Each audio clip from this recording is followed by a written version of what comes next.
ជាដំបូងនេះខ្ញុំសូមគោរពជំរាបសួរនេះខ្ញុំជួយយកជំរាបសួរគឺជានិស្សិតឆ្នាំទី4ជំនាញវិស្វកម្មជាភាសានៃសាកលវិទ្យាល័យភូមិន្ទភ្នំពេញបច្ចុប្បន្ននេះខ្ញុំកំពុងតែចុះកម្មសិក្សានៅសហគ្រាសវត្ថុ Innovation Lab ក្នុងកំឡុងពេលចុះកម្មសិក្សានេះខ្ញុំបានសិក្សាក៏ដូចជាវិភាគទៅលើការវិតម្លៃលក្ខណៈរូបនិងគីមីនៃទឹកសំណល់តាមគ្រួសារនៅក្នុងក្រុមកំពង់ចាមការងារនេះបានជួយឲ្យខ្ញុំយល់ដឹងឲ្យកាន់តែច្បាស់អំពី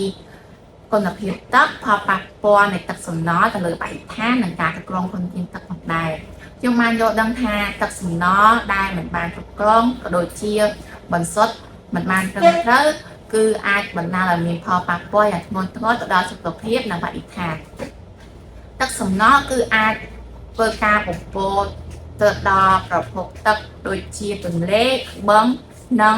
ទឹកក្រោមដីគឺអាចបណ្ដាលឲ្យមានផលប៉ះពាល់ទៅដល់ជីវៈចម្រុះនិងបង្កគ្រោះថ្នាក់ដល់សត្វនិងរុក្ខជាតិដែលរស់នៅក្នុងប្រព័ន្ធអេកូឡូស៊ីទឹកសំណល់ដែលផ្ទុកទៅដល់មេរោគឬមួយក៏សារធាតុគីមី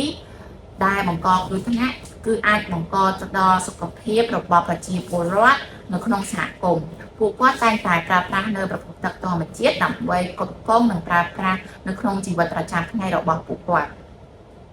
ចំណេះដឹងទាំងនេះអាចធ្វើឲ្យខ្ញុំសាបជាប់ទ្រឹស្ដីដែលរៀននៅសាកលវិទ្យាល័យជាមួយនឹងការអនុវត្តជាក់ស្ដែងផងដែរនៅទីនេះគឺខ្ញុំបានសិក្សា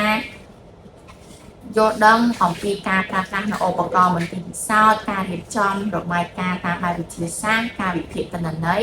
ក៏ដូចជាការបកស្រាយនៅលទ្ធផលដែលទាក់ទងទៅនឹងគុណភាពទឹកជាពិសេសនេះខ្ញុំក៏បានអភិវឌ្ឍនៅ soft skill ជាច្រើនដូចជាការធ្វើការងារជាក្រុមការដោះស្រាយបញ្ហាការមានទំនួលខុសត្រូវនៅក្នុងការងារនិងការគ្រប់គ្រងពេលវេលាឲ្យបានត្រឹមត្រូវជាចុងក្រោយនេះខ្ញុំសូមថ្លែងអំណរអគុណទៅដល់សហគ្រាសវត្ថុ Innovation Lab ដែលបានផ្ដល់ឱកាសឲ្យរូបនាងខ្ញុំនិងបទពិសោធន៍ដ៏មានតម្លៃមួយនេះផងដែរក៏ដូចជាចង់អរគុណទៅកាន់លោកគ្រូនិងបងនៅទីនេះដែលបានដល់ដំបូន្មាននិងគាំទ្រដល់រូបនាងខ្ញុំផ្ទាល់នៅក្នុងការចុះកម្មសិក្សានេះផងដែរជាចុងក្រោយនេះសូមអរគុណ